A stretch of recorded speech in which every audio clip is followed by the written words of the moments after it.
Apakah ini adalah akhir dari pasar saham Indonesia?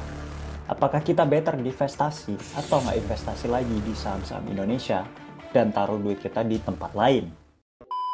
Seperti yang teman-teman tahu, pasar saham Indonesia akhir-akhir ini itu benar-benar berdarah dan IHSG ini turun sebesar 12% dari all-time high September kemarin. Yang sebenarnya all-time high-nya itu juga nggak tinggi-tinggi amat. Puncak ISG di 7.900 itu belum tinggi-tinggi amat. Kenapa? Karena last 5 year return dari ISG itu cuma 11%. Dan dibanding dengan S&P 500 yang returnnya dalam 5 tahun terakhir itu 84%, ya jauh. Di video ini kita akan explore kenapa sih saham-saham Indonesia itu turunnya bisa dalam banget. Dan kenapa performance-nya itu cenderung melempem dalam 5 tahun atau 1 dekade terakhir. Tonton sampai akhir.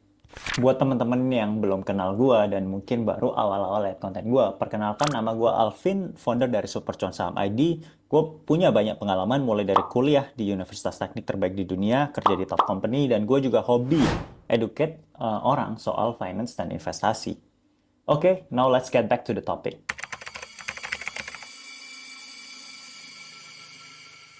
Pertama, yang perlu kita tahu, saham-saham di Indonesia itu harganya sangat murah, luar biasa.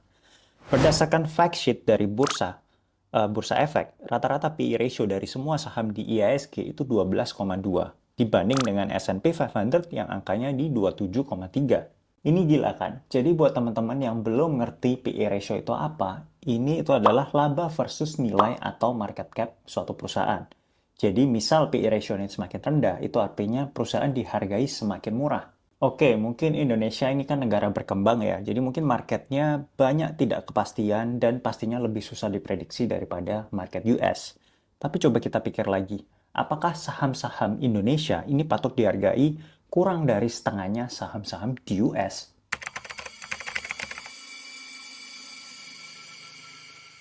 Yang pertama gue lihat itu adalah kurangnya sinergi antara rakyat, pemerintah, dan lembaga-lembaga yang berkaitan dengan pemerintah. Jadi masalah kita itu bukan karena nggak ada company yang berkualitas untuk diinvest. Karena ya sebenarnya banyak saham-saham Indonesia itu yang bagus, tapi harganya masih di situ-situ aja. Lihat gak kemarin Pak Prabowo itu pidato bilang bahwa orang kecil kalau main saham itu katanya seperti judi. Main-main saham itu kalau orang kecil ya pasti kalah. Itu untuk orang kecil itu biasanya sama dengan judi itu. Meskipun gue tahu benar apa maksud dari Pak Prabowo, dan ini udah gue jelasin di video TikTok gue yang linknya udah gue taruh di deskripsi video ini. Kalau belum nonton, tonton dulu ya, baru balik lagi ke sini. Karena sebagai pemerintah, kita kan harusnya pingin pasar saham kita yang official ini, itu bisa jadi kebanggaan negara kita kan. Karena emang nggak semua negara di dunia ini itu punya pasar modal loh. Banyak negara-negara di Asia atau di Afrika itu yang nggak punya market saham. Jadi ya Pak Prabowo dan pemerintah itu harus dengan semangat ngajak orang untuk invest di saham dengan tanda kutip dengan benar. Jangan malah ditakut-takutin atau didemotivasi Pak. Udah tahu jumlah investor saham di Indonesia itu jumlahnya cuma 5,4 juta orang. Dibanding dengan populasi kita yang 280 juta, ini tuh cuma 2%-nya. Kita bandingin sama di US, di mana 61% dari orang itu invest di saham.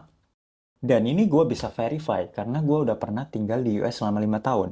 Pernah tinggal sama host family yang bisa dibilang itu middle class atau kelas menengah. Dan mereka punya saham juga.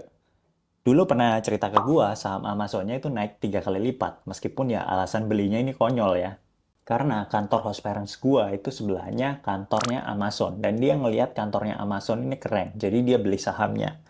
Dan kalau lu tanya construction worker di sana, bahasa Indonesianya ini kuli ya. Tapi kan kuli di sana itu nggak kelihatan kayak kuli di sini ya. Karena equipment-nya ya lebih memadai. Itu rata-rata mereka pasti punya saham. Kaget gak lu? Coba lu tanya kuli-kuli di Indonesia apakah mereka punya saham.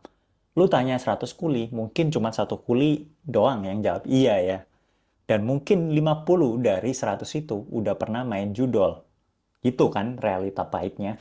Coba bayangin, misal jumlah investor saham kita itu naiklah ke 20% dari total populasi. ISG kita itu pasti udah 10.000 lebih. Dan indeks kita juga nggak bakal gampang disetir asing. Dan banyak orang itu juga bakal lebih makmur secara financial dan punya aset gitu loh. Jadi Pak Prabowo dan pemerintah kita ini tuh harus contoh pemimpin-pemimpin di US. yang selalu promosiin dan berkata baik tentang pasar sahamnya. Bahkan Joe Biden yang juga karir politisi tapi bukan businessman itu juga ngomongin hal yang baik tentang pasar saham negaranya. Well, I think you're going to see some very good days ahead. A lot of incentives are going to be given. You saw yesterday a $1 billion investment that we give you very fast approvals.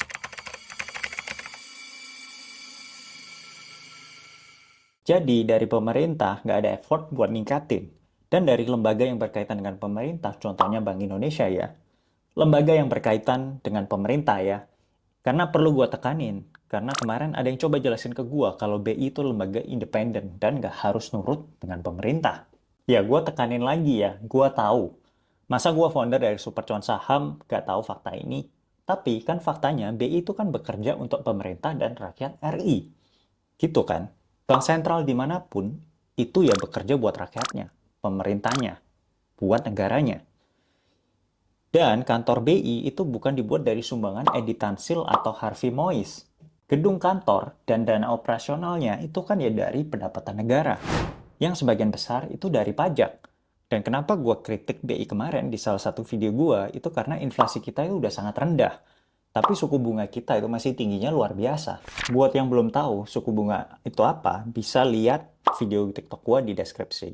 Pause video ini dulu, terus tonton itu dulu, baru balik lagi ke sini ya. Jadi ya gimana market bisa naik dan ekonomi bisa nggak lesu kalau suku bunga masih setinggi ini. Dan ada argumen ini tuh buat nguatin dolar. Tapi ya kan historically USD tuh menguat terhadap rupiah. Mau kita apain lagi fakta ini? Mau rupiah agak lebih kuat terhadap dolar, tapi ekonomi kita lesu dan pasar modal itu hancur. Enggak kan? Dan ngomongin soal sinergi, ada yang bilang tujuan dari BI itu adalah penstabilan rupiah dan inflasi. Mungkin orang yang paham atau kerja di Bank Indonesia bisa clarify ini ya. Karena kalau agenda dari BI itu hanya penstabilan mata uang, ya berarti ini udah salah by design. Contoh, The Fed atau The Federal Reserve atau Central Bank Amerika. Mereka tuh ada dual mandate. Ini gue bacain ya. Pursuing the economic goals of maximum employment and price stability. Jadi selain keeping inflation in check atau menjaga inflasi di level tujuan, The Fed itu juga harus menjaga angka pengangguran di level tujuan. Jadi ini dual mandate yang berlawanan arah yang harus dijaga. Karena sekarang kalau BI tujuannya cuma inflasi dan rupiah kuat, ya emang benar tinggiin aja suku bunga terus. Tapi kalau tujuan angka pengangguran berkurang, kan juga nggak bisa seenak ini. Sekarang, lo harus mikirin gimana pasar modal di Indonesia kondisinya itu seperti apa. Karena kalau nggak ada investor, ya harga saham itu kan jadi rendah-rendah. Dan company-company ini itu nggak dapat dana segar buat expand dan hire orang lebih banyak. Yang ada malah PHK-in orang buat cutting cost. Dan gue juga sering diundang ya datang ke acara-acara formal dari Bursa Efek dan lembaga keuangan lainnya. Impression yang gue dapat sebenarnya orang di dalamnya itu pinter-pinter dan mereka juga pingin Indonesia itu semakin berkembang. Tapi ya gue liatnya itu kurang kolaborasi. Ataupun kalau kolaborasi juga nggak ada sinerginya.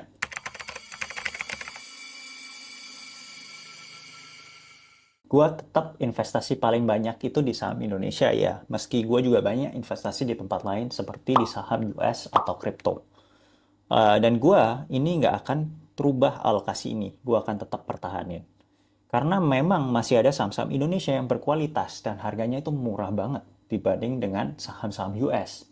Wonderful company di harga wajar, kalau bisa lebih baik lagi kalau harga di bawah nilai intrinsik. Dan ini memang kewajiban gue sebagai edukator ya, untuk selalu promosiin market saham Indonesia yang sebenarnya banyak banget harta karun di dalamnya.